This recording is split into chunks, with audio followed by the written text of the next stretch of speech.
Yo, what's going on, guys? Back here again with another CTW podcast. Feels like it's been a while. It has I know been a it's long while.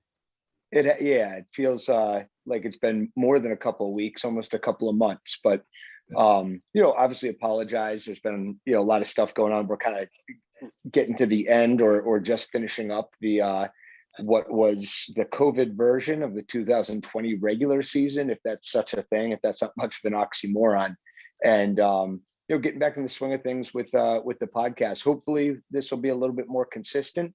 I hear through the grapevine that Jason Freiert is going to be lining up all the guests now and times and stuff like that, and just telling me when to show up. So hopefully he's better at this thing than I am. But didn't even welcome the guy. Jason, good to see you, buddy. What's up, man?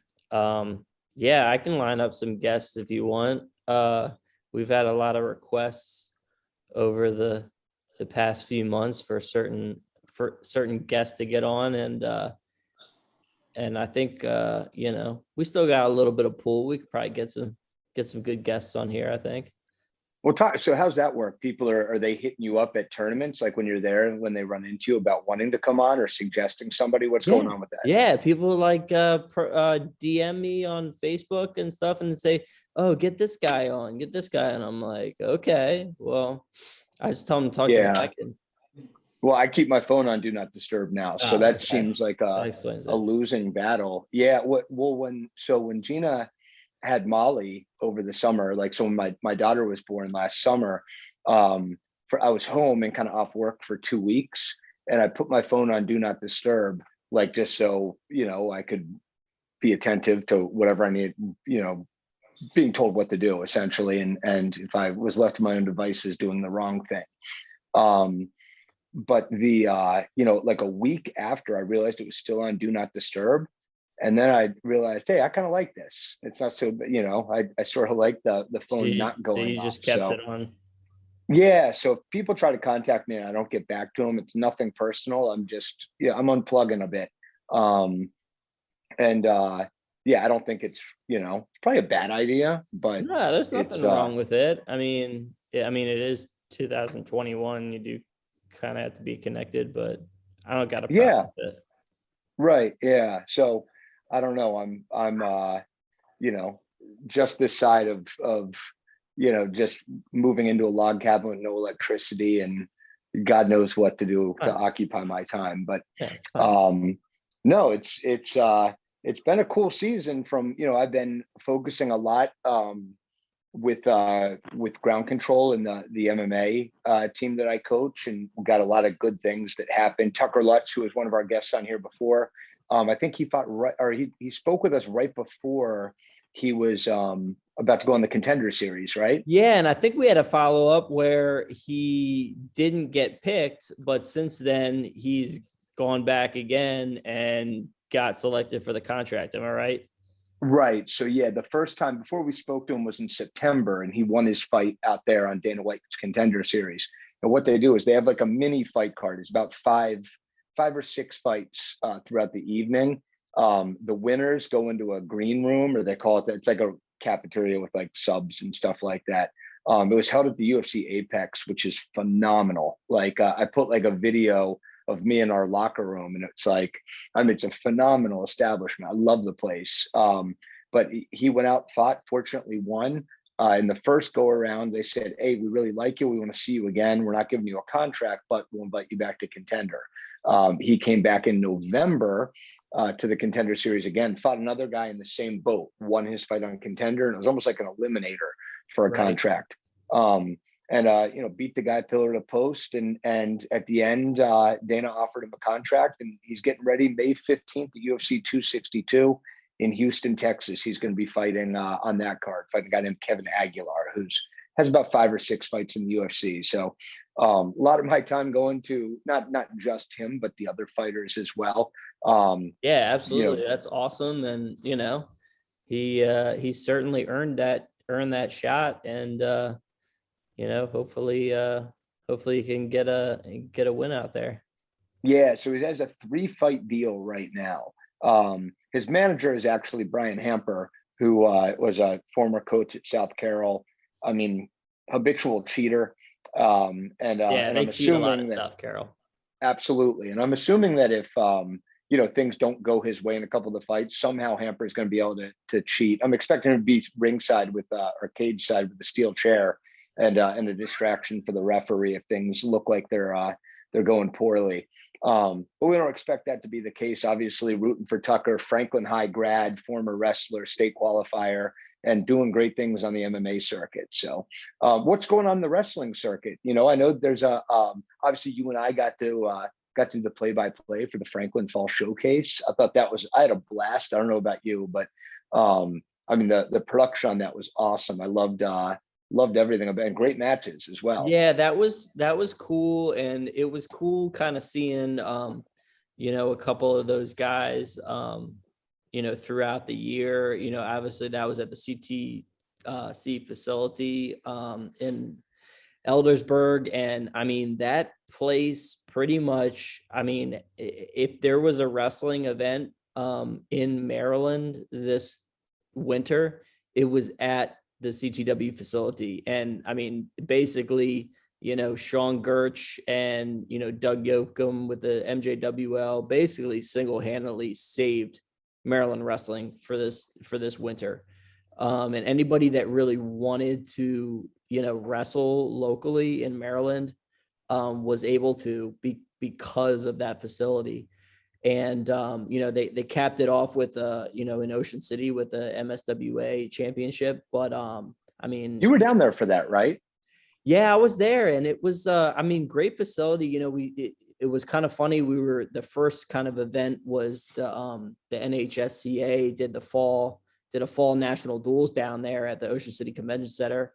And then, you know, that was right when, you know, the COVID thing was really ramping up. And, you know, then back coming locally, I mean, there was, 7 or 8 events at the CTC facility, all the MJWL events. There was a 5v5 junior league and high school, and then a 7v7 high school.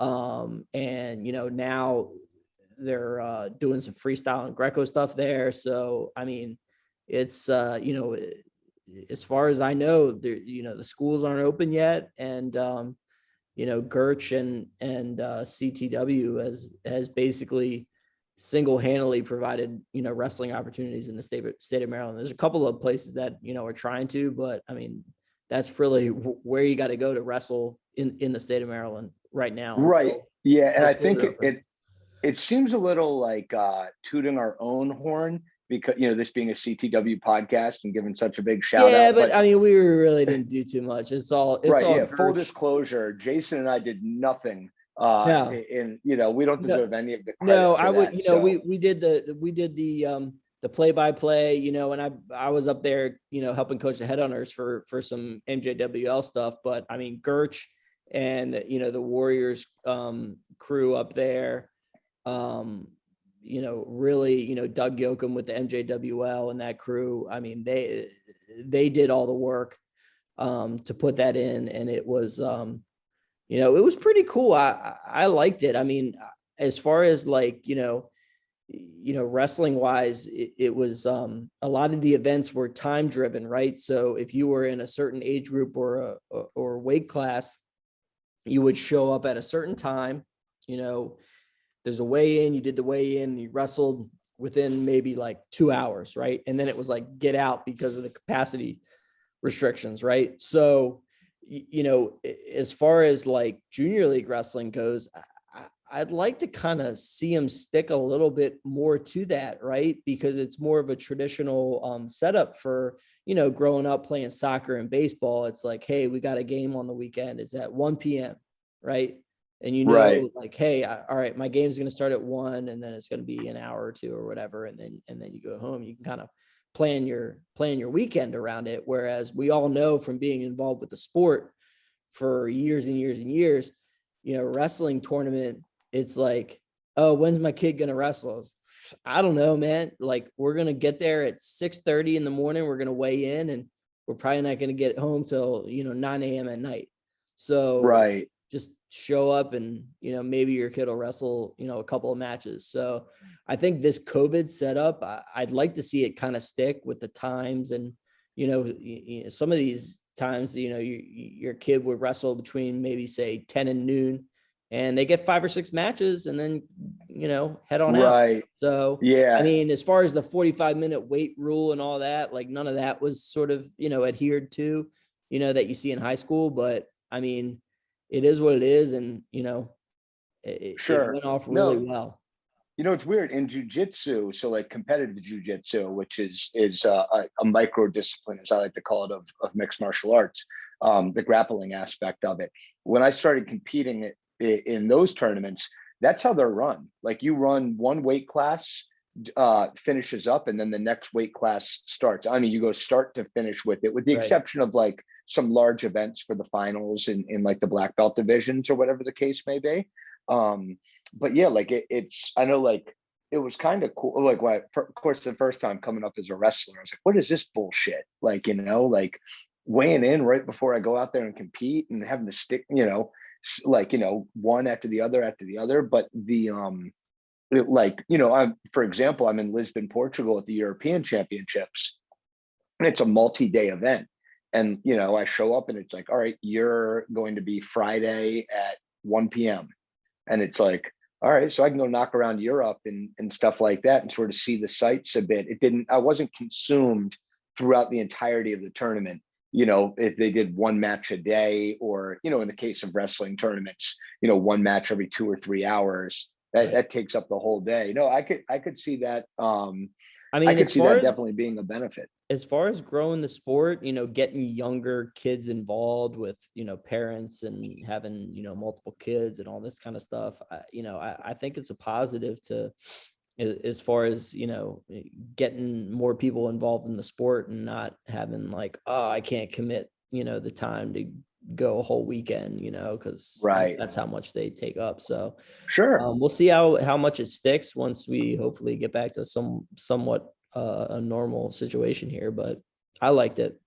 You think by next year it's going to be back to normal, like the regular high school season? What's your guess? I hope, but I mean,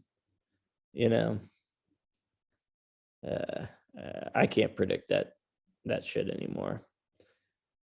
I don't think there's going to be people are watching.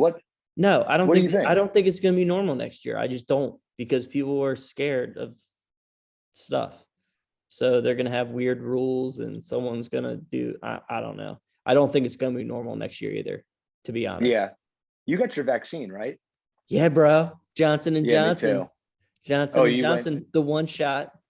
I went double shot. I was a Pfizer guy. I literally showed up and, they said, you're here for, Pfizer, okay? And it's like, well, what are the options? All we have is Pfizer. So I guess it's going to be okay. I didn't know what they were talking about. I'm so in a bubble about stuff. And this is nothing new. It's how I always am.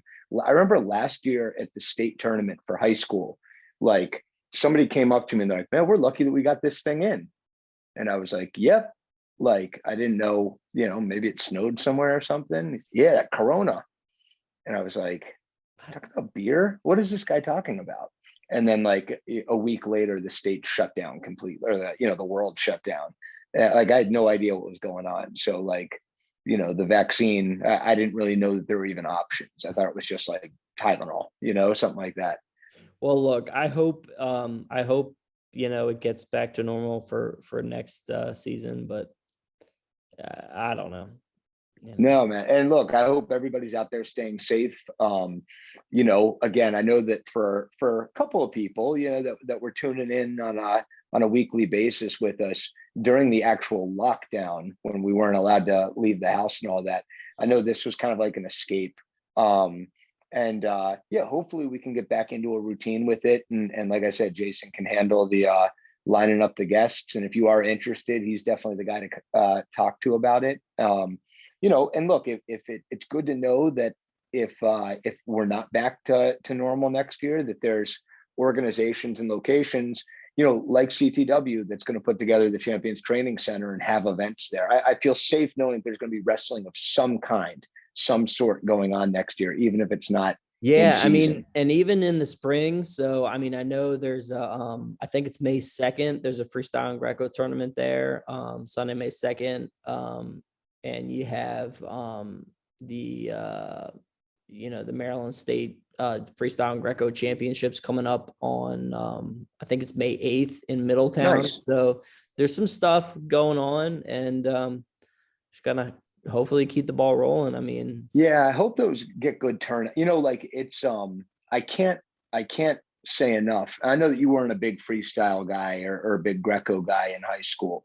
But you still did them. You know what I mean? It's yeah, not I like you mean, didn't well, that go was to the the only thing you events. could do, right? They didn't have Right. all this folk style opportunities to do in the off season. It was like, you want to wrestle in the off season, you do freestyle and Greco. Right. I like, I was big into freestyle and Greco, not good, but I was in attendance. And like that, I can't stress enough how important it is, how much it helps your game. It feels like a different sport. Like I realize that it's super frustrating to have to make the adjustment and maybe drop a couple of matches. I mean, like drop a couple of matches that maybe you would win if it were a folk style matchup. Yeah. I know that can be frustrating. And look, I get it. Like I would be frustrated as well if that were to happen. But it's mat time. Nobody's gonna make a movie about how somebody did at the CTC freestyle Greco event. Like they're making a Right. movie about state champions, national champions, and stuff along those lines. So I really encourage guys to go out there and take advantage of the opportunity. Look, if 2020 taught us anything, I would say that take advantage of what you can when you can, because you don't know when it's going to be taken away. Right. And 100%. And I was, it's funny when this whole thing started happening, and we were trying to look for matches and events to do, and they really were out there if you wanted to get them. Even some of the high school guys that were, with our Headhunters Club got, 40 to 50, like a regular season worth of matches. It's If they awesome. really were dedicated to do it. So it definitely was there. It was not as normal as, just doing your high school season or doing your regular junior league season or whatever, but, plenty of opportunities to be had. And, in the Maryland wise, again, Sean Gertch, really stepped up to the plate and made it happen. So, Yeah. definitely Another guy that really stepped up for the state of Maryland, Joe Bakewell. Do you see, obviously they didn't know if the Pittsburgh Wrestling Classic was going to be taking place, formerly known as the Dapper Dan. I was involved in it last year. I helped kind of put the team together, and they literally pulled the rug out. I believe it was the morning that we were supposed to leave to head up there. So, obviously it was kind of in limbo whether they would have it this year. Last minute, they decided to do it. Joe Bakewell stepped up to the challenge, put a team together, and hats off to him, to Matt Beechner, one of the other coaches on it, Howard County connection there at Glenelg, and certainly all the wrestlers that they didn't let, not having a season or maybe being out of shape or whatever the case. I know the result isn't what we wanted, but I mean, yeah, exactly. It was, it was tough seeing, there was a lot of tough matches in there, and, obviously Pennsylvania is the, top state in the country there.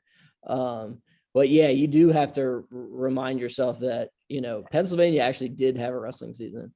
They did, and Maryland didn't. So, a lot of some of these guys were in there, but they weren't going through their regular season, and it still hung tough in a lot of matches, and, giving up weight. I mean, Hammond had his first representative, Javari Pinkney, bumping up 2 weights.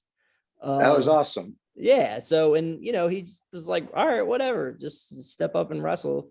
And so, yeah, kudos to everybody who didn't back down to that sort of challenge, and in a weird situation with the whole COVID and no season. So, yeah, I hope they give Maryland another shot sooner rather than later, and they don't allow, they don't they don't think that, we're going to have a 113 pounder wrestling 126 every year just because that was the circumstances that we were given. Right. Nothing against Jabari. I love that kid, but yeah, it's a small state too, so it's not, we definitely are a little lacking in the depth, and add in the whole COVID situation, then it's like, okay, you know what I mean? Whereas, Pennsylvania, even WPIAL has got huge amount of depth. So, Right. but yeah, it was cool to see some of those guys go out there, and definitely didn't roll over for sure. No, that's great. Great fight from the entire Maryland squad. Now, one more thing before we get to today's guest. I should say tonight's, because this is about 10 p.m. now, peek behind the curtain when we're finally finding time to record. Obviously, my facility has changed just a little bit, and It I'm looks actually good, man. It looks great. Yeah, it's because I my know you wife doesn't didn't allow set me that to up. I decorate know at you didn't all. set that up at all. No. Gina does all this because that's when things turn out, the way they should. I've realized that whenever I'm not involved in any decision making, things turn out really well. Yeah, So absolutely. You gotta gonna stay in your lane. Right. Oh yeah. I know what time it is. But like, given all these opportunities, I did want to take a chance to mention that with all the work and everything that gets put in through organizations like Champions at Wrestle, obviously, like, not only time but finances go into it. And one of the big fundraisers is coming up. We're going to have it for the first time this year. It's on July 9th, and it's going to be the Champions at Wrestle golf outing. It's going to be at Oakmont Greens. You're familiar with that one. I think you and I have actually played that a couple of times. Oh yeah, I lost a lot of balls on that course for sure. Yeah. Actually, that course isn't too bad. It's kind of wide open. So I find a way to lose them still. Yeah, but yeah, it's the first time that we're doing this. We're giving it a shot. So, guys that are golfers, or people that like to go to the driving range or whatever, you just want to come out and bullshit. Yeah, with I'm gonna members do of it, Maryland and Wrestling. I haven't been on the course for the entire since before COVID, so it's been a while, but whatever. Yeah, It would be fun. A lot of good people in the wrestling community, and Maryland community in general. Get out there to help out, so it'll be a fun time. I have it on good authority that former police commissioner and the host of the 105.7 morning show, Ed Norris, is going to be joining us that day. Nothing's confirmed yet. I have a little bit of an inside track. That's kind of like his home course. Used to be. He's over at Sparrows Point now. So he joined one over that way, but he's just checking on scheduling conflicts and is going to try to make it out there to join us. But yeah, it's going to be July 9th. So get together your foursome. Obviously, there's sponsorship opportunities for anybody that wants to help out. If you have a business or know someone that does, we're doing sponsorship for holes, beer cart sponsorships. And then if you head over to championsinc.org/golf, or if you follow CTW on Facebook, there's links on there to to register and to information about the sponsorship opportunities as well. Absolutely. So I can't stress enough, now it's not a lot of work goes into this, obviously, it was Sean this year.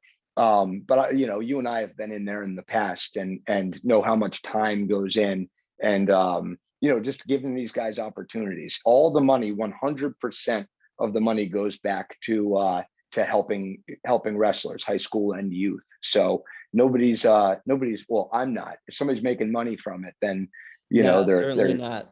They need to cut me in. Right. So it all 100% goes right back to it. And again, it's just a chance to go out there, drink a few beers and they're going to have a cookout and stuff going on. And I mean, do what we're doing right now. Talk a little bit of wrestling and play some golf. So get your foursome together. It's going to be a great time. It's the first time we're trying it. But trust me, it's going to be great. So hopefully this becomes an annual event that we do every year. And just another thing that we can, bring the adults of the Maryland wrestling community. I don't give a shit. If it's a kid, you can bring them to play too. But, the parents, coaches, whatnot, supporters of the Maryland wrestling community get together and just have a fun time. So hope I see everybody out there. And again, it's championsinc.org/golf. Jason, is that correct? That is correct. Or, check it out on Facebook. Absolutely. Well, I feel like we obviously it's been a while, right? So we BS'd a little bit more than usual. might as well get to today's guest if he's still awake. He's joining us today. So is somebody that I'm very close with, obviously very dear to my heart, and kind of joining us from Wartburg College. It's multi-time Maryland state champion and now Division III NCAA national champion, David Hollingsworth, joining us. David, what's up, buddy? What's up? What's up, guys? How are things going out there? Just pretty good, I guess. I can see good. This is going to be an extremely entertaining interview because our guest is so I'm not used to all this. I'm not going to lie. I actually did a podcast after I won, and I was just like, I'm new to all this stuff. Just getting. What podcast was it? Do you remember the name? It was for school. Oh, okay. So they made a video, and he asked us a set of questions, and it was just nice, new to me. I'm kind of getting used to it though. So. Right. Yeah. So where exactly is Wartburg? Waverly, Iowa. If you know where Cedar Falls is. Yeah, I go there 5 times a year. Oh, that's awesome. All right. A lot of people know what Cedar Rapids is. Cedar Rapids, Iowa. So it's an hour away from there. That's all I can tell you. All right. So you don't drive there, do you? You fly out there when you go and come home? Yeah. I'm actually driving this summer though. Where do you go? Quad City Airport? What airport do you fly out? Waterloo. Oh, okay. Cool. Waterloo to Chicago and then Chicago to Maryland or BWI. Gotcha. Cool, man. Mm-hmm. So, let's talk a little bit about this season. You obviously ended the way that you wanted it to, really hit the scene. First time out at Wartburg, you were a transfer last year from Alderson Broaddus in West Virginia. First off, why the change and what are the differences that you're feeling out at Wartburg that maybe you weren't getting at Alderson Broaddus? Okay, I loved Alderson Broaddus. They taught me a lot of things, but I didn't see the seriousness when it came to wrestling. And if I was going to do something, I want to be with the best. Mm-hmm. So I know Wartburg, I was supposed to go there after Iowa Lakes, but I just didn't like Iowa anymore. Iowa Lakes kind of ruined Iowa for me. So I was like, nah. So I know Coach Sam, he's a great guy. He always has my back. So I hit him up and he was excited for me to come. And I was excited. And I was playing a red shirt, which I did just to get some, get my grades up and work on that. So I got better at school. I bettered myself a lot over there, but I wanted more when it came to wrestling. Gotcha. Redshirting and then COVID hitting, it made me, going back to what you said earlier on the podcast, you talking about being grateful because you know when it's going to go away.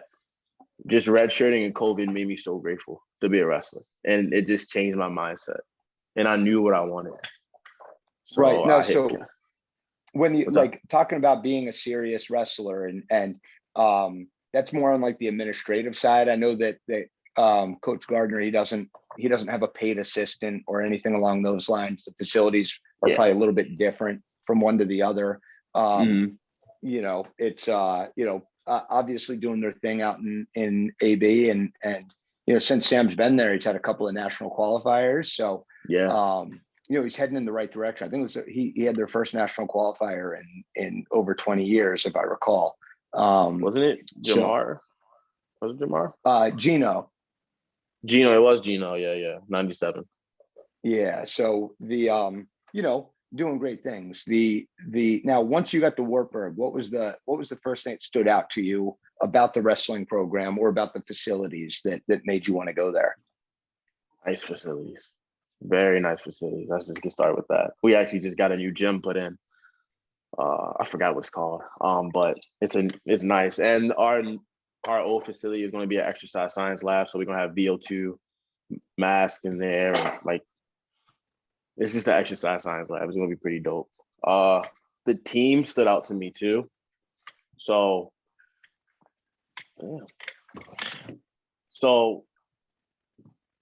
they're just, I don't even know how to explain the mindset, but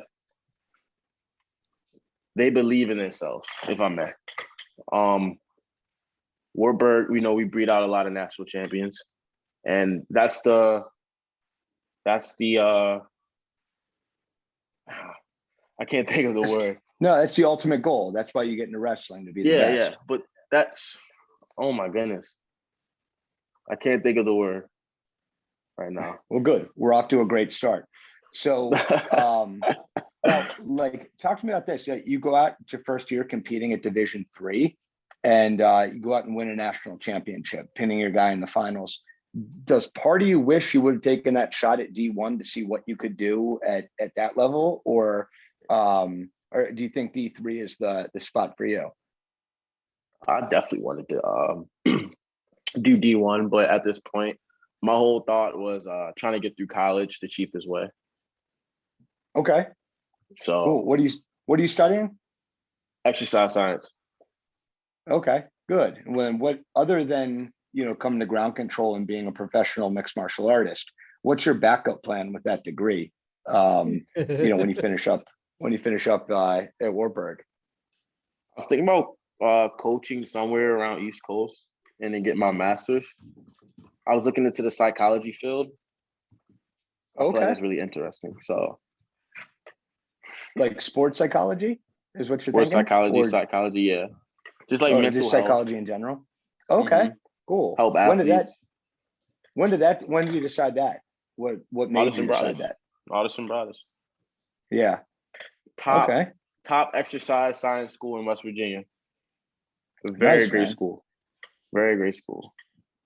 Sweet. So now, what was it like? Talk to me about training this year in a COVID year. It's a hell of a time to get your feet wet in a new program, especially one that's as well regarded as Warburg is.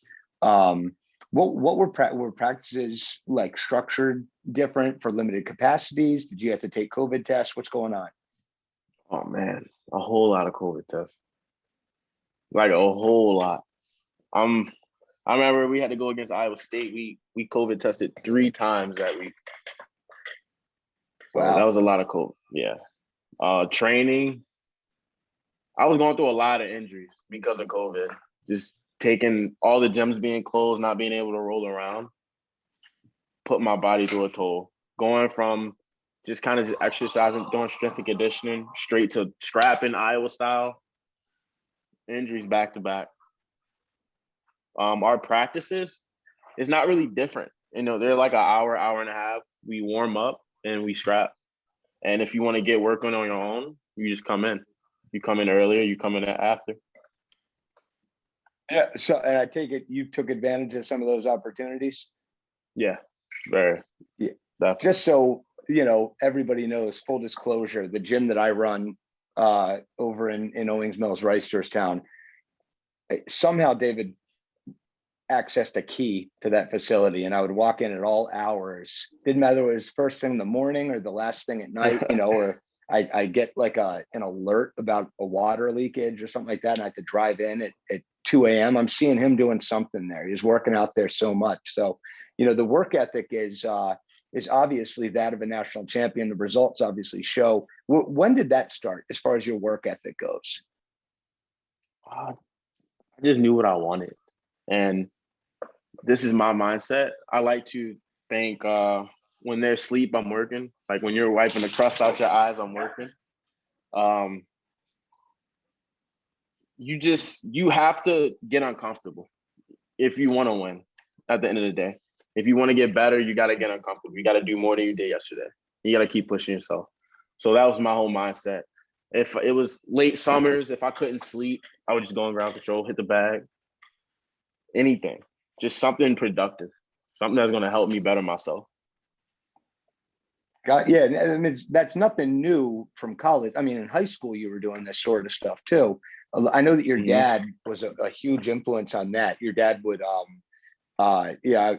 he would make his round every morning during the summer, picking up. I don't even know how he never got pulled over. It was like he would have like his entire truck filled, and then just kids sitting in the back, and it's like. And he's driving like on like Owings Mills Boulevard and Reisterstown Road, and it's like I thought it was legal the way we was doing. We did it all summer. I thought it was legal, and I asked him. I was like, "Is it legal?" He's like, "No." I was like, "Wow, we're lucky." But no, I mean that had to have had a huge effect on you, though. Kind of growing up with a father like that's going to hold you accountable, not only for you, but he would go above and beyond for other kids as well. Mm-hmm. It definitely was. He pushed me at a young age, and I used to hate it. I'll admit it. I used to hate it. But as I got older, all the things that he used to preach to me, it's coming to life. So I'm like, thank God, you know, very Yeah. grateful for that. What's some of the things he did that you hated at the time, but look back and now you're grateful for? When I didn't want to do something, he made me do it. But it's taught me to push through. The days you don't want to do things, you got to do it. Yeah. That Nothing makes specific. you become a butt kicks. Damn. What? Remember the butt kicks he used to make us do? Yeah. I remember. I loved when your dad would go on one of his rants. With, God damn it, man. Listen, being a man, I'm going to make you all into men. And being a man, you know what that means? It means doing a bunch of shit you don't want to do. I can hear his voice. Yeah, and to light that fire under you. But no, it was I mean, obviously had a big effect. He would find a way to get you to, you know, whatever kind of tournaments, whether it be national, local, or you know, regionally, that you could make it to. He'd find a way to get you there. And you know, I'm sure that looking back on that now, you realize the impact that it had on you know, not only you as a wrestler, but you as a man. Yeah, for sure. It definitely did. And not only being him, like I've met a lot of great guys in my life. Like, you know, I had you as a coach. You used to push me. I had Gertz, I had Solomon, my pops, Cody Alice, Iowa Lakes coach. My coach is here. My coaching staff here is it's perfect. I got Sam. Sam always had my back. Always looked out for me, made sure I was all right. So I just met a lot of great guys in my life, and that kind of rubbed off on me, that work ethic that they all have. Yeah. Now, you know, you just talked about it a little bit. Just so, you know, full disclosure and everything, David was actually, he actually wrestled for me for 2 years, right? Junior and senior year. Yeah. Over when I transitioned from Hammond over to Owings Mills High School. And you know, when I was deciding that I wanted to leave Hammond and then look somewhere closer to where I lived and worked, David was a big part of that, you know, seeing the way that he was working, not only you, but Tyson and you know, a lot of the other guys on the team. But obviously you were kind of the ringleader of that crew. So the work ethic was noticeable, you know, even before I knew you. Let's talk a little bit about high school. What you know, talk to me about deciding to go to Owings Mills and your experience there right off the gate. Let's talk about the years I wasn't there. Freshman year, you know, coming right out the gate, you win a regional title. What was it like walking into Owings Mills, and why'd you end up going there as opposed to, you know, I'm sure plenty of private schools would love to have you. Yeah. Pritzker. It's a Pritzker. Pritzker, yeah. I don't forget his name, Pritzker. Owings Mills obviously has a great history. Anybody in Maryland knows about Owings Mills. The one person I actually looked up to was Jacob Rindelman. I knew him in junior league, and he was one of those kids you just watch. You know, I was new to the game. He was an old head. He was tearing kids up, and I was like, wow, like, who's this kid? He goes to Owings Mills, Brandon Becker, Isaiah Mack. All those guys were dogs, and I'm just like, all right, I want to be a part of history. You know, it seemed like that was a top school at the time. It was close. Did you come up in the Owings Mills Junior League system, or who'd you wrestle for in Junior League? I wrestled for Baltimore Centaurs, and that actually was a team that was created by my uncle and my pops. So they were just around. What did they? Now I obviously heard the stories, but wasn't really in the junior league loop back then. So they actually started that program. Oh, okay. What age? I started at 12 years old. I was 12. Okay. And my uncle, he wrestled. He wrestled for, I forgot what high school he wrestled for. I'm gonna say Northwest or something. I don't know. I know he wrestled for Morgan though. I think he was on the last team for Morgan State University. Pops wrestled at Walbrook.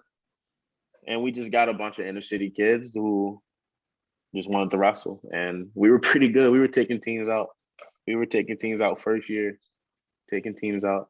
So we had something special. Now, was it like they were putting together that, like, did they know that the program, because the program's not around anymore, right? No. Was it that just lasted, like, oh, I'm sorry, go ahead. No, I'll say that lasted for about 2 years. And then I guess once some kids stick with wrestling. Some of them went to football, basketball. But kind of when I went to high school, that's when it kind of ended. I think it maybe lasted one more year, but everyone went their separate ways. But we all actually are still in contact. All the kids that were on my team they're still doing great. They're doing great. And any other wrestlers that we might know of? Darius from Dunbar. He was on my team. Oh, okay. Darius Carways? Yeah. Great. Nice, man. Oh, that's very cool. What's he up to now? Do you know? No, I don't know, actually. I know I follow him on Instagram, but I haven't talked to him in a while. I've always liked that kid. It's you know, he's a good family. The entire family is good people. So you know, but yeah, so we're at Owings Mills. It's your freshman year. You know, obviously you talked about your connection with Jacob Rendelman. What was it like making that transition from junior league to the high school? Were you a junior league state champion? No, I always got sick. I have asthma, and I will always have an asthma attacks like right around January, and I couldn't go. I would get like pneumonia. Oh, wow. So no junior league state title. You're making the transition to high school. And yeah, like what was that like making the transition from junior league to high school for you?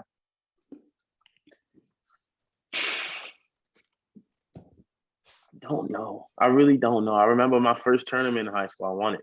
It was pretty tough. You know, I went against DJ Grindle. He was a senior. I looked up to him. I remember just the summer before, I lost to the kid that he beat. And I was just like, whoa. I don't know. I guess my pops, you know, back then he could wrestle me. So he probably was whooping me up.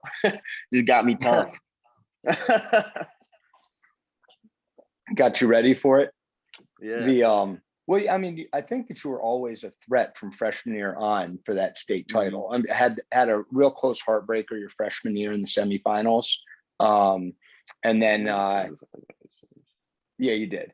And then your sophomore year, I think you dropped it a little bit earlier and then wrestled back. Had a tough weight class there, but then junior league. I'm sorry, your junior year, you just kind of hit the ground running. Now, like the one thing from my observation, you know, kind of an outsider, but kind of an insider, but, you know, at that point, your junior league, I think one of the big reasons that you were able to make the jump that you did was you were put in the position to be a leader, you know, where like you didn't have, you know, Jacob Rendelman and the other guys that were the upperclassmen then. Now you had to step up and be a leader. Did you feel anything like that as well? Yeah, I did. I felt like I was a leader even when they was there. I wasn't vocal. You know, I was just in the shadows. I led by example. But not only was it being that I had to be a leader, it was you opening a gym for us. Training in the summer, that was the biggest thing. Because my freshman and sophomore year, summertime, I was skateboarding, doing parkour. You know, I wasn't really focused on wrestling. But when you open that ground control, we started training all day. I mean, we trained every day in the summer. Never left. Yeah. I opened the thing up one day to get them a workout and they've never left. Yeah. It's literally we worked, and then next thing you know, state champ. And I was like, wow.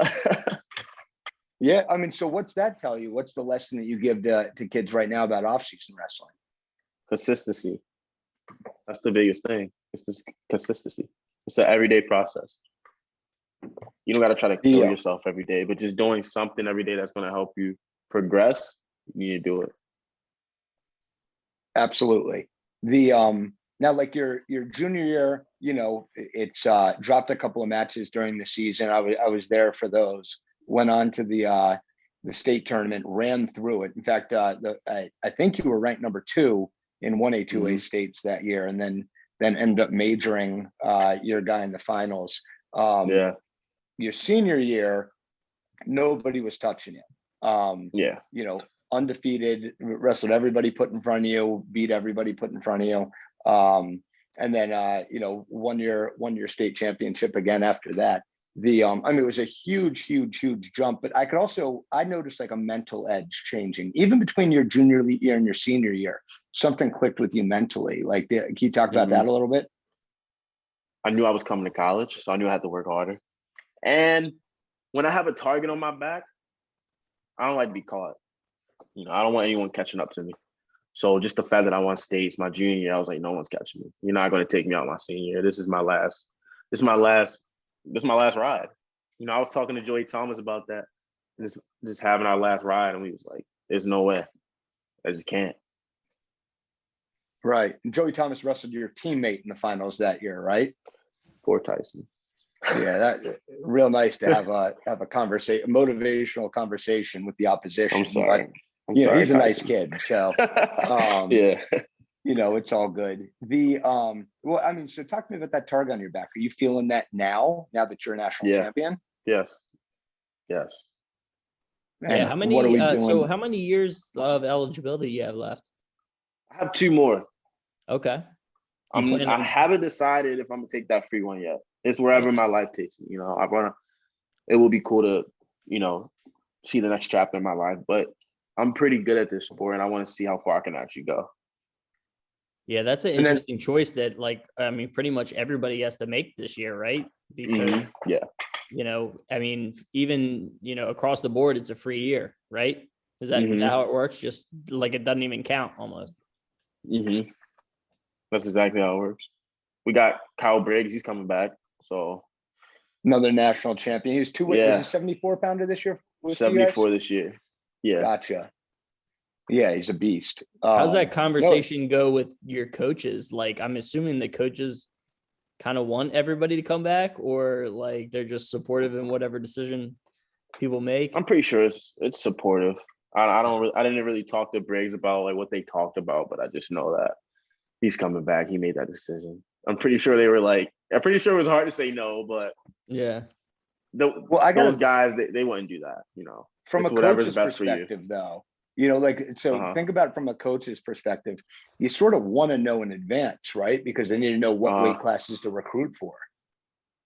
Yeah, you got to think is going to be, every college program is going to have a little bit, because the freshmen coming in, no one's holding back. Well, maybe some of them are holding back in high school, but most, you got that whole crop of people coming up and they're hungry too, but they're like, nope, we're staying around.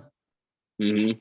We're going to be, you'll see, we're going to be something special next year. I'm just letting y'all know. So is the whole team coming back, or has not ever been made the decision? Pretty much everyone's coming back, but we got another secret rapper coming in. Oh, okay. Gotcha. You're not revealing it here. We could drop it on the podcast if you want to. No, I ain't gonna drop it. Not the time, not the place.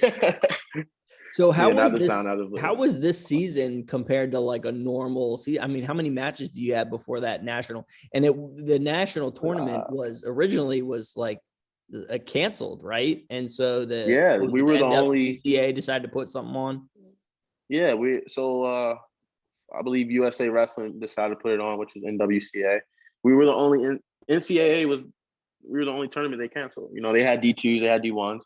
I didn't understand it. We were heartbroken when we got the news. 6 p.m. Right after practice, I called coach. I was like, "Man, what?" Like, we were heartbroken. And he's like, "I don't know. We'll meet tomorrow." And we was like, "No matter what, this is what." Coach just always has a positive mindset. He told us, "I don't want that news to change you guys' work ethic. Let's finish this season strong." And we did. We didn't let anything phase us. You wouldn't have never thought that the season was canceled. And then many teams? Some teams still selected not to attend, correct? Like I know McDaniel. I think the Centennial Conference said they weren't. What did that do to the tournament? Did it? I don't want to say watered down or anything along those lines, but was there smaller attendance because of it? I had 5 matches to get to the finals. I don't know how it would be with all the teams, maybe 6. Oh, I'm not sure. I was thinking more about the amount of teams that were there. Do you know how many teams actually were eliminated and weren't allowed to compete this year? I know a good handful of East Coast teams didn't come. I know Mount Union didn't come. But like I'm new to this, so I don't even know teams. Like I'm new to all this. Right. So, yeah. Yeah, it's like the Division I. None of the Ivy Leagues were competing. Right. One, so kind of like that. Yeah. But I still enjoyed watching the D1 tournament, though. That was a fun one this year. Yeah, it was a good tournament. Yeah, a lot of especially Stanford. Like I just, Yeah. all of the coaches are wearing like all black. The singlets were all black. They're not wearing anything with Stanford. And then they have a national champion on top of it. Yeah. We had Coach McCoy, who was at the Regional Training Center out there, that's connected with Stanford. He was a guest. I think, was it right after Stanford was dropped, Jason? Yeah, because basically, I mean, it was within a couple of weeks. Yeah, it's no, that's great. And from what I understand, when they got cut, the program went to the administration, said, "What do we need to do?" And they said, "You need to raise this much money for an endowment." And they went up at they ended up raising, I think they said like $12 million. I think they raised 16 million. And they took it to the administration. The administration said, no. If you can't save all the sports, everything's cut. Or something along those. I hope I'm not misspeaking, but that's the story. It was something. Yeah, it was something like that. I know there's a group still, obviously fighting, but I mean, they their coach is already took the job at American. So yeah, Borelli's going to be over. He's going to be on the East Coast. So it's going to be. Look at what he did at Stanford. He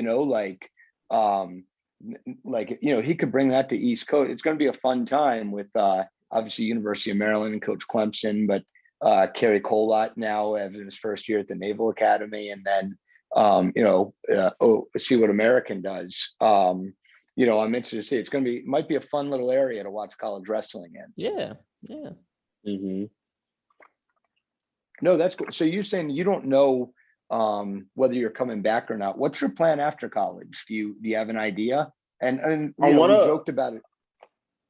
What's up? Oh no, I said we joked about it a little bit, but something like mixed martial arts. Would you maybe pursue that athletically for a competitive outlet? Would you possibly look at wrestling international styles and trying to find a place at a regional training center? I can't imagine that you win, a national championship and hopefully two more, and then it's just competition just stops for you forever. I gotta think that'd be a hell of a life adjustment. Yeah. Right now, the biggest thing for me is thinking about joining a regional training center. I want to coach for college. So I want to be a GA, get my master's in coach. Okay. But we actually talked about having like a birds training center. So that would be pretty cool. Oh, nice. But I do like freestyle better. I tried freestyle for I went to a freestyle tournament, you, me, Tyson, Troy, we went one summer, maybe our junior year, but it was it wasn't really freestyle. I don't know. Yeah.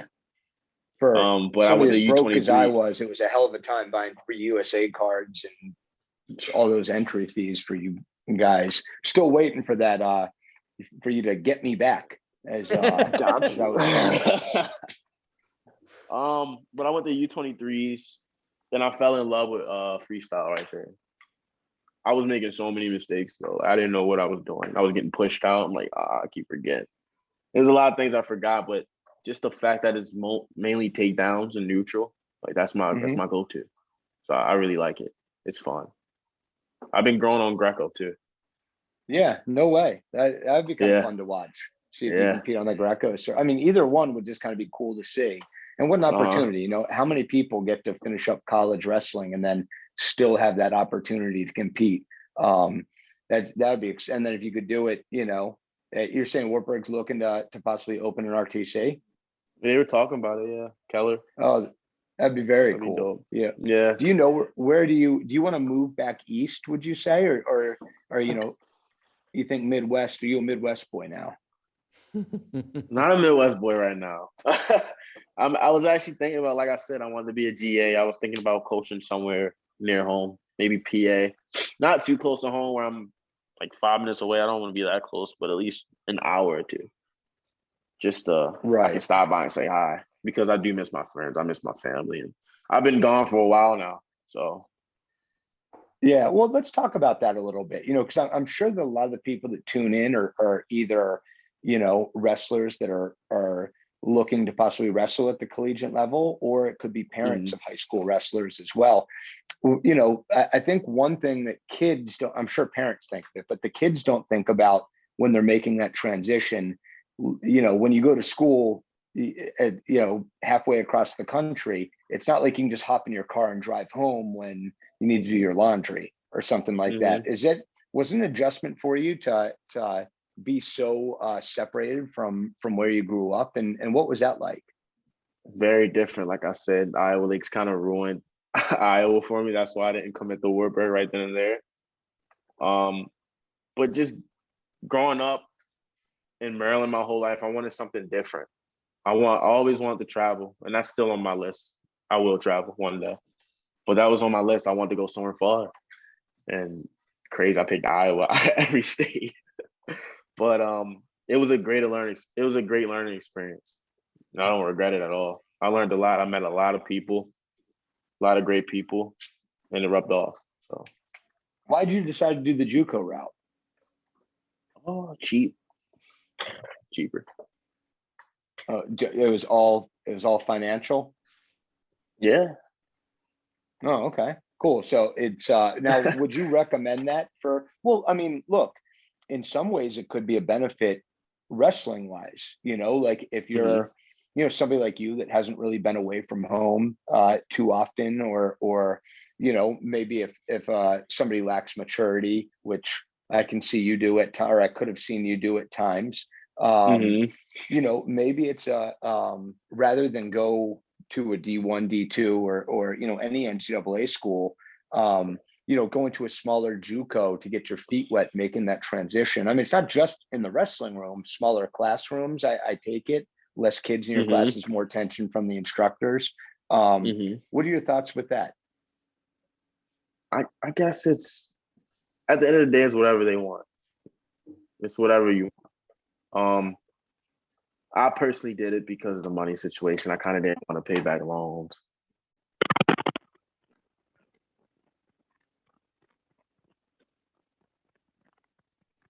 Hey, David, we're losing you a little bit, buddy. We lost some sound.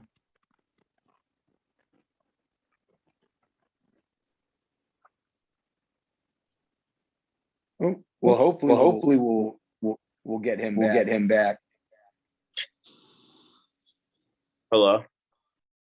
Yeah, we can hear you. Yeah, we can hear you.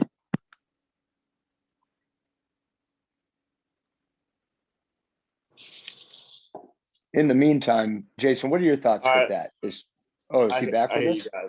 Yeah. I don't know what was going on, but I got to put the youth on join. So. Okay. All right, we're all good now. Yeah. Yeah, I mean, it's kind of interesting. I mean, like, coming out of Maryland, it's like, oh, you're 2-time state champ. Like, I think people think like, oh, I need to go D1, I need to, and how many times do we see that kind of work out, from a Maryland wrestler? It's not too often. Right. So, I mean, it seems like you took a practical route about it. And I mean, who was the last Maryland wrestler to win a D3 title? Mackin. Normally I'm really good with these stats, right? and trivia questions. Didn't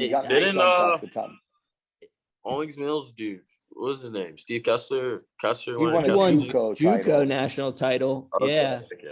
But yeah, I mean, I can't remember the last one to win a D3. Somebody will correct us. So, yeah, I'm sure someone. Yeah, exactly. But quite an accomplishment coming out of Maryland, and could have immediately been like, oh, I'm a 2-time state champ. I have to do D1, but it's like you said, it's whatever path is working. Well, that's for you. Like when I was coming out of high school, I know like my thought was, oh, I have to wrestle D1. Like D1, I went to D1 nationals to watch it with my dad and stuff like that. And why was that? Why was that? I don't know. I thought, oh, well, I mean, I don't want to do anything but D1. Like, it's a stigma, if you're D1, you're the best. Right. In hindsight, I wasn't nearly the athlete necessary to be successful at the D1 level. And you don't realize that when you're you're a high school student, but like these are phenomenal athletes that also do a great job of managing academics and athletics at the same time. But you just think of wrestling and the match and what you think you're capable and how good you believe you're capable to get. But yeah, I mean, it's that's kind of now what was the deal with Iowa Lakes? I mean, obviously there's tons of JUCO options that you could have chosen. How did that process get started, and what made you ultimately decide on there? And who else was talking to you out of high school? I don't think anyone else, honestly. I mean, I got a letter from Brown University, but I ain't getting in there. Cody was the first coach to ever, really look at me. And he believed in me like my sophomore year, junior year. I remember he was talking to my dad. Hope that's legal. I don't know if it's legal or not, but he was talking to having a conversation. Yeah, it's whatever. So he always believed in me, but he believed in me before I believed in myself. He seen something in me that I didn't see at a young age. And then it was kind of funny. It's a funny story. We were at Virginia Beach. I don't know if you remember that year. It was my senior year, but I went 2-2. And Cody Alish came up to me with a contract and a pen. He was like, "You want to come to Iowa Lakes?" And obviously, me at that young age, I'm like, yeah, sure. I didn't want to say no, so I just signed my life away. Just like that. Just like that. Well, I remember your dad walked by. You had just won a match, and your dad walked by and he said, "Bring the paper. We'll sign it right now. Bring the paper. Show me something, and we'll sign it." And like he called him out. He called his bluff, and I don't know if he was bluffing or not. Apparently he wasn't, but came by later in the day with the paper. No, that was a fun time going down. Again, I think that you're probably capable of better than a 2-2 finish there at senior nationals. We did that one a couple of times, the Virginia Beach, and really that was almost like the precursor to what Champions at Wrestle became. Like that group. Yeah, I think we have 5 kids go down in my Elantra with Solomon. So there's 2 coaches and 5 wrestlers, with 4 or 5 wrestlers jammed in the back seat in rush hour driving down to Virginia Beach. But yeah, I mean, that was sort of like the first steps to CTW becoming an organization, was going on those trips that we went on. That was a fun time. What's your favorite part about those type of events? Looking back, like what did you enjoy the most about? Because it was 4 kids or 5 kids the first year, and the next year it was 20. Yeah, well, we can talk about Virginia Beach specifically, or another one if you want to. I was just gonna say, man, they had the $1 McGriddles there at McDonald's, right down the street from the convention center. That was the best part. McGriddles was the best part? Yeah. This is the worst interview in the history of podcasts. I didn't take wrestling serious back then.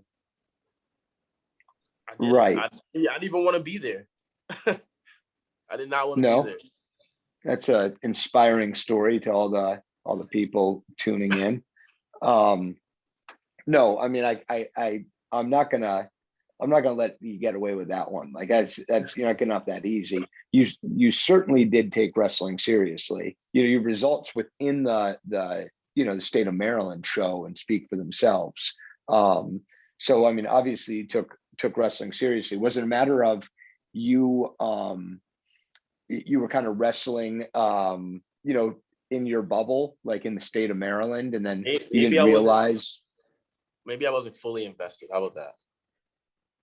Possible, but I mean, could it be more that you just didn't realize how deep that rabbit hole went when when you got exposed to national level competition at that time?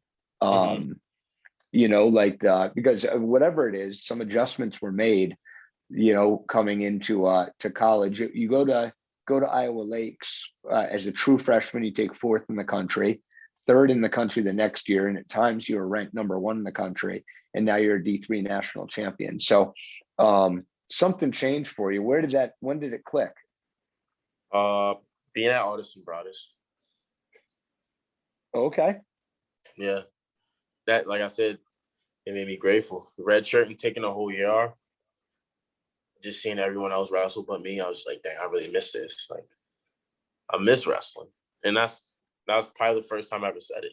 because I was so used to just going and going. I thought I was burning out. Then I took that year off, and I realized how grateful I am to have the opportunity to wrestle. I was like, I can't wait to get back. I just remember saying, I just can't wait to get back on the mat. I can't wait to get back on the mat. And then COVID happened, and that was pretty scary. Yeah. So you think it made you, but now were you getting burnout? Could it be a matter of this is all you've done for so many years and you almost needed that year, to maybe not rest the body, but rest the mind a little bit. Yeah. And realize how much you loved it. Yeah. And I grew as a person. I got better in school. I got better as a person. I became a better friend, a better son, just everything. I just grew as a person. I just needed that time. My life was so invested in sports. It was always sports, but I never focused on me. So taking that redshirt year, and I didn't want to waste it. That was my biggest goal, was not wasting it. I know a lot of people waste redshirt year. They like to party and have fun. And don't get me wrong, I have my fun. But any good stories? No. I made sure I bettered myself. That was my goal, to better myself. I really focused on myself. I didn't even focus on wrestling. I focused on wrestling, but it wasn't just all wrestling. I was like, I want to get better in school. I want to be a better boyfriend. I want to be the better everything. I just want to be better. So. No, I gotcha. So like, let's talk about a little bit. What advice would you give somebody? Be specific with me. You talked about becoming a better student. Like, what are some of the changes that you made in order to be able to balance out wrestling at a high level and the demands of academics? You just got to focus on what matters. You got to realize that half of the things we think about and worry about, it's going to be there at the end of the day. The school is not going to be here at the end of the day. It's going to end at some point, and wrestling's not going to be there. So I'm being grateful with this time that I have with it, and I'm taking it serious. And just the feeling of getting good grades and just putting all that work in school, and just the end result feels so good. It's like winning a state title. It's like winning a national championship. It's like winning a tournament. You know the work you put in, and the feeling at the end is just, you can't explain it. It just feels good. So. Would you say, like, now, is that like a transition that you made mentally where you approached your academics as a competition? Yeah. And that quick for you said when you were at Alderson Broadus? I actually, Chaz Shackleford. Yeah, of course. Milford Mill. He used to talk crap to me. He'd be like, my grades will be better than yours. I'm like, no, they're not. That was the first person that ever got competitive with me in grades. And I don't like to lose. So when he said that, I was like, I'm gonna actually try. Like, this is kind of fun. Let me try to be competitive when it comes to grades. How much more time consuming did that make it for you? Like, so when it, when you said, okay, I'm going to buckle down and I'm going to get competitive about these academics, did that, were you shocked at how many hours it took to have to study for a class, or was it like, it really wasn't that, it wasn't that bad. It wasn't that. I still had time to go out on a Saturday night and have fun, but those Sundays, get back on the grind. So right. All you need is, personally, me, all I need is one day break. I don't need a whole weekend to mess around and miss work. And I had time. You just have to learn how to balance your time. Right. But sitting on your phone on TikTok, Instagram, scrolling for days and hours. No, that's not gonna. No. If you cut that out, focus on what you have to do, you will have time to hang out with friends. Yeah. Speaking about being a better boyfriend, there's your girl's telling you hop off this thing. Like, did you do anything for time management? Like, was it like, did you write out a schedule for you or yourself or anything like that? This is the block of time that I'm putting it with studies. Do you actually write it out, or how do you go about doing that, about scheduling the time? I used to. When I first started, I used to. Now it's kind of drained in my brain now. I have a set schedule in my brain, so I can just do that without writing it down. But I will watch like YouTube videos, like how to be productive in school, how to make a schedule for yourself. It just helps out. It's a lot. It's a lot, but it helps out. Yeah. Now, how long did it take before that became habitual? Like when did you have to stop writing it down and then it was sort of second nature to you? Was it a lengthy process? Quarantine. So maybe let's say August and Bronx, I got there, 2020 August? Was it 2020? 2019? Yeah. It was 2019 August, yeah. So August to like quarantine. Especially with quarantine, I didn't want to sit on my butt. That's the biggest thing. A lot of people made excuses when they were in quarantine. And I knew, if you want something, you're going to figure out how to do it, So I had a set schedule in quarantine. And that helped me a lot with my schedule now. And then you would break into a gym and get your workout in. Yeah.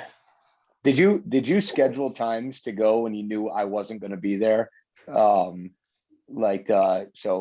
I didn't get pissed that you just rolled in there? No. Oh, okay. I didn't even know you knew I was in there. I just thought it was okay. Yeah, there's security cameras, you idiot. Oh, quarantine. I don't think did I walk in the gym in quarantine? Not a lot. I don't think I did. Okay. I definitely didn't do that. Our definitions of a lot. You definitely were putting in some work. I watched that finals match. You looked pretty shredded doing your. Yeah. Oh yeah, for that. Definitely didn't look like you did in high school. That's for sure. Yeah, my pops always in my life, always pushing me. He used to pick me, Tyson, a couple other dudes up, and we would train. We would just train on Owings Mills track. Just a whole bunch of push-ups and sprints. Now, did it when you got to college, was that the first time that you really dedicated to the weight room, like actually using weights? I know it was a lot of calisthenics and functional fitness, which some can argue is more important than moving, bench press and, moving weight around. Was that your first time in a weight room once you got to college? Yep, Iowa Lakes. Coach May, he made me fall in love with weights. Oh, nice. Now, Yeah. what do you think's more beneficial? Because there's different opinions on it. Do you think falling in love with weight, so to speak, takes you further, or do you think it's like the calisthenics and functional fitness? I definitely think it's calisthenics. If you can't control your own body weight, you can't control someone else's. Right. That's a good point. Now, weights, the reason I love weights, I don't really lift heavy. I do lightweight, a lot of reps. I don't want to mess my joints up. I want to keep my bones healthy. But I max out every once in a while just to see how my power is, how strong I really am. But those people who just lift heavy all the time, that's pretty dangerous. I study this stuff, so it's not good for your joints. It's not good for your bones. I would think also up. Now, is weight management ever taken into consideration somewhere? Obviously you're a big 157 pounder. Yeah. If you're doing lifting to bulk up, at some point, isn't it I'm going to move myself, I'm going to lift my way out of this weight class? So are you trying to ask how I got big? No. I was saying you said that you go, what did you just say? Are you trying to ask how I got big? No, I'm trying to say when you said I'm going to do high reps, low weights, did you ever take into consideration doing that so that you didn't put on too much weight to move yourself out of 157? I just want to get strong. I just want to be strong. That's literally, I just want to be strong. And it's really my dad preaching to me, you need to do your pull-ups, you need to do your push-ups. He preaches to me, if you can't control your own body, you can't control someone else's. Right. That's good. Super advice for sure. Yeah. Now, did your dad get to make it out to watch you wrestle? Obviously not this year, but when you were at Iowa Lakes, did he ever get to see you? Did you ever get close enough to home where he could come and watch? No, he hasn't seen me wrestle in 4 years. It's been a while. Well, he has on video. He'll watch it live. Live. He hasn't seen me live in a while. I haven't heard his screams. No. as somebody that actually did make it. Jason, did you know this? I went to go watch David's first college match. I did not Solid. know that. Where Yeah, was he it? was Rochester, Minnesota. Rochester, right? Minnesota. The Yellow Jackets tournament. Yeah, we're literally in wrestling. He was in college. I was coaching at Owings Mills, and I go, I was like, hey, David wrestles, Saturday, and the coaches were kind of talking. I said we could probably get a plane ticket, and this is probably like a Wednesday or something like that. So Wednesday we book a fly out Friday night, take get a rental car, get a hotel, all that sort of jazz. Not a burger. It's me and Solomon Carr, and he and I go out together. We're in Minneapolis, which is a little bit outside of Rochester. It's a bit of a drive, and then we have a flight Saturday night flying back out. So it was like literally in and out just to watch him wrestle. And I wanted to see his first match, and we're driving there, and Solomon goes, "I want to get a jacket. Pull over at this place. I'm gonna get a jacket." And I said, "Man, we might miss the match." No, these things don't start on time. Trust me. And it's like, how do you know? Like, I haven't been to this tournament. Like, so of course we missed his very first match because of it. Because Solomon had to go jacket shopping the morning of the tournament when we were leaving from Minnesota. Did he get a nice jacket though? Nothing to write home about. We didn't get any more women because of it or anything like that. Nobody was hitting on us. But I mean, we did see, a few of his matches out there. That was a fun time, man. Like that's, those are the types of things I love, like the memories of coaching like that. Like I do like the intensity of matches and, being there in the pressure cooker, being in the corner and watching guys like David go to war. But like the ones that I really hold on to are the memories like that, and I think a big, where you'll find that a lot in high school is during some of those off-season things we went to. Yeah. Yeah, it's let's, we don't want to keep you all night, bud. And I can only deal with so many one-word answers out of you. So, but I do want to talk a little bit about the national tournament this year. You entered as the 2 seed. Started run through the competition early on, but then had a couple of close encounters there. The quarterfinals, I think, was 8-6 was the final. Yeah. And then the semifinals was a nail biter. He actually had to come from behind and end up pulling away, winning 7-6.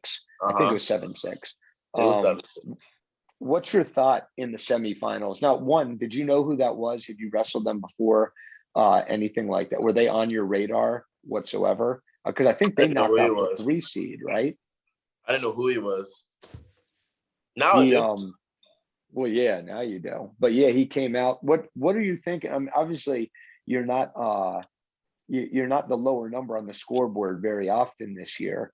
What's going through your mind when when he's scoring on you and you're not, and your offense isn't, he's getting your legs and your first line of defense is kind of shot. What were the adjustments that you made in that match? And was it coaching? Was it just kind of mental toughness? What was the difference in that one by the end? It was all of it. I remember Coach threw a challenge brick out, and he said something. I forgot what he said, but he's like, "You're gonna win." He's like, "Don't worry, you're gonna win." And I was like, I told myself, "Yeah, I'm gonna win." I wasn't myself. So I didn't panic because I knew I wasn't myself. I was like, I just need to wake up. My feet wasn't moving. My feet was planted. I was hanging in my ties. I wasn't moving like I usually do. That wasn't me. And I just had to wake up at the end. And I was like, all right, I just gotta wake up. Was that your first match of the day that day, or was that your second? Yeah, I always feel like those morning matches, day 2 of the tournament, it's always like those are the ones where you see people get knocked off because they're not, you almost need, especially like at the high school level, because at high school level, if you're a 2 or a 3 seed or a 1 seed in a tournament, chances are you're wrestling some scrub first round, right? But so like you almost get like your warm up wrestling that one, and then you make it through the first day. But then the second day, everybody's good. So if you don't get a proper warm up, did you not warm up properly for it? Do you think? I warmed up fine. I warmed up fine. I did have a tough cut though. I had to lose 9 pounds. Oh, okay. Yeah. So I was on the the road bike. What's the thing called? That bike? The Aerodyne? Yeah, Aerodyne, the salt bike. I was on that in the bathroom for like an hour the night before, and that just blew my legs out. Oh, I gotcha. It just blew my legs out, that's not an excuse. I mean, wrestlers are wrestlers. We're gonna fight through that. But I just knew I wasn't myself, and I just had to wake up. I was like, I'm not gonna choke in the semis again like I did in JUCO. That was going through my mind, and I knew I was better than him. I just knew I had to wake up. Right.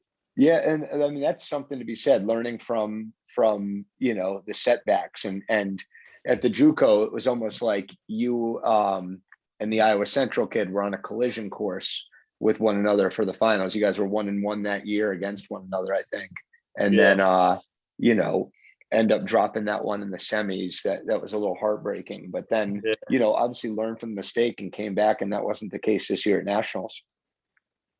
Mm-hmm. What's your cut like? You said you had to cut 9 pounds. What do you walk around at? Right now or in season? In season. It was weird in season. We had a match every week. It was weird. Every Friday for like 4 weeks. So that helped my weight a lot. I knew I had to make weight every Friday. So I was like, all right, I just gotta be strict on my diet. But we started getting 2 weeks off. Like we got a tournament in 2 weeks. So I'll eat crazy the first week. And it really was my diet. I need to be more strict on because I can get big pretty quick. Gotcha. The now, like, what's your plan next year? Are you gonna stay at 57, or you think you're moving up? I can stay at 57. Right now, I'm walking around like 64, eating whatever, but not really eating whatever. I eat clean. If I eat whatever, I'll get to like 70 something. I was actually 70. I was 177 2 days after nationals. So. Gotcha. So you're the only person I know that's 9 pounds over during the in between sessions at the national tournament, but a month into the off season, you're only 7 pounds over. Weird. Yeah, it's weird. Weird, right? Yeah, it is. I know a lot of people when they have to make weight the second day, they're thinking about it. So they're like, oh, I'm not gonna put this much in me. I'm not gonna put these fluids in me. I don't want to lose a match because I'm worried about my weight. So I'm gonna put everything I can in me, and I'll worry about that later. Right. So kind of like one challenge at a time. You're gonna go out there, do your thing, and then when it's time to address the weight, we'll go ahead and address that. I perform like anyone else. You'll perform best when you're hydrated, you got food in you, and that's what I wanted. I needed the food, I needed the water. And Was this season a mental grind at all for you from start to finish? Yes. Talk about that a little bit. Like at what point did you find yourself kind of breaking at times, and then how'd you build yourself back up? U23s, I hurt my toe. I got turf toe. That happened. So I had to take like a week off because I couldn't even walk, and it's still messed up to this day. I can't really bend it. My flexion is horrible. So I get back in the room. I'm scrapping with Zane. I do some roll and I tear my rib. I tear my coastal cartilage. So now I have a slipping rib a week before Iowa State. So I just had to toughen up. We would tape it to keep the cartilage attached to the rib, and it was working. And I remember I got taken down by David Carr, and he got a tight waist on me, and my rib popped. So I feel like it just popped even more. It just made it worse, and I was messed up for like 2 weeks. So after that finally healed. I got a cortisone shot. I got sick. I thought I had COVID, so I was like, oh my goodness, now that's another 2 weeks. And let me go back. I got put in quarantine 2 weeks before U23s. So I had a week to train for U23s. Hurt my toe, tore my rib, got sick, thought I had COVID, and I was like, oh my goodness, like everything's happening back to back to back. So I took 2 days out because they wanted to see if I had COVID or not. Didn't have COVID, came up negative. Boom, we got a match this week. I'm feeling good, and I hurt my C7 in my spine. And it took all all my strength out my left arm. So now I have nerve damage. My toe is messed up. My ribs still slipping. And it was to the point where I was like, is this sport really for me? Like, is it God telling me stop? God just kept getting hurt. And the coaches just kept me motivated, and we kept a positive mindset, and I pushed through, and it was all worth it. So. Yeah. At what point did you say to yourself, all right, I'm going to be a national champion? Like, obviously we say, you're going to say it to yourself at all points throughout the season, but at what point did it really click and it was a sure thing for you that nobody was stopping you? When I committed to work for it. There you go. Yeah, it's early on, man. So they gave you confidence right out the gate? Yeah, I knew what I wanted. And I just knew I was ready. Honestly, I was just really, I had a lot of confidence. I knew I was ready, and I knew I was going to do it. Look, even when I was injured, I just knew. I still did workouts. I was on elliptical. When I couldn't wrestle, I was on elliptical. I would be on a bike. I would do sprints, do push-ups, pull-ups, anything to better myself.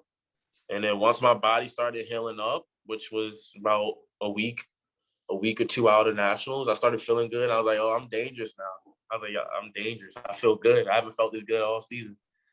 And it kind of showed the nationals. I don't know about the quarters and the same. I didn't like that, but we'll fix that next year. We'll fix that. It makes it entertaining for us to tune in if we have a couple of nail biters. But yeah. Well, let's talk the finals now. It was day 2 where you made the finals. Day 3, I'm sorry, day 2 were the semis, but day 3 you actually had the finals, correct? It was that day. So first match, second match, and quarters was first day. Gotcha. Semis was second day, and then finals is like later that day. So kind of like states. Okay. Gotcha. So yeah, it's not like D1s, where they just do the finals that. Okay. Yeah. So, and I know that we talked a little bit between your semis and your finals match. And I remember saying, how you feeling? Are you confident? And you said very confident. What gave you, and obviously you had wrestled the kid earlier in the year. But what kind of gave you the confidence other than that going into it? I beat him early in the year, like 9-5. But I was coming back from, that's actually the match I hurt my left arm. I lost all the strength. But I was coming back from being sick. I was very sick. And I remember just having heart that match. The team, we actually had a rough duel. And if I would have lost, I think we'd have lost that duel. My dad brought that up to me. And I just pushed through, and I had a lot of heart. And I knew the fact that I felt good this time, I wasn't letting them take that from me, especially just being in the final. I couldn't. Was he from Co? Yeah. And they had pretty good representation also. They were not really in the team race, but somewhat in the mix for the team race. So that has to be some extra motivation doing it for the team score as well. It was stressful. I mean, it was 2 Co kids who won before we went.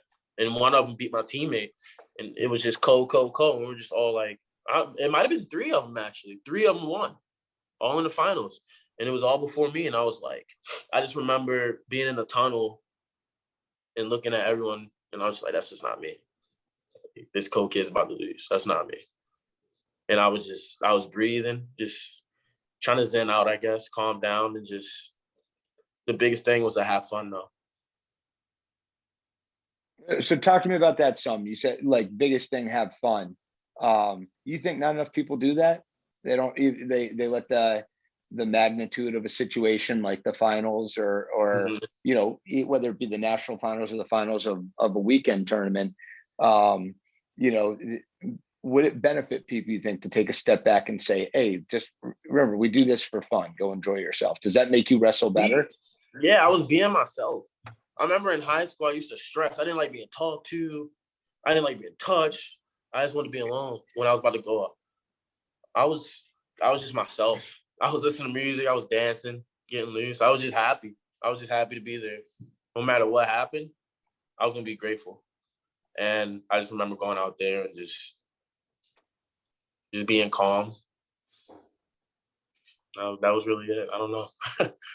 No, push the pace on them. At any point, like when let's say the first time you guys tied up, was it like, oh, this guy's stronger than he was early in the year? Or is it like, oh, this guy's not going to be able to handle me whatsoever? Like, did you have any feeling like initially, like when you guys had that first exchange or first tie up or anything like that? Is anything going through your mind that you remember? I knew he was a headbanger. He likes to hand fight. That's Iowa style. He's an Iowa boy, so they like the scrap. They like the hand fight. But I know myself, I'm not a punk. I know I can hang. I know I can hang with them, but I told myself, if you want to hand fight, we can hand fight if you want, but move your feet a little bit, give them some fakes. So I was just starting to move my feet, chop my feet, give them fakes, just get loose. That's I wrestle the best when I'm loose and I'm just being myself. But like we talked about the semifinals, like that just wasn't me. I was nervous. I was nervous in semis more than finals. I don't even think I was nervous in the finals, but my nerves got to me in the semis and I just wasn't myself and it showed. But being myself in the finals, having the confidence, showed too. No, it certainly did. Winner by fall in the national finals. That's got to be a real cool feeling. Almost like there's like that extra excitement to it when you hear that whistle and the ref slapping the mat. That was my second pin of the year. That was my second pin. I was gonna say that was my first. I had a close matches all year, very close matches. So we thought Briggs was gonna get a pin in the finals. So, but the fact that it was me, I was even shocked. I was like, oh wow. Nice, man. Well, no, that's definitely a hell of a way to cap off a great season for you. Looking forward to many more. Again, we're not going to keep you all night, but definitely appreciate you joining us today. Jason, do you have anything else you wanted to ask? I'm sorry.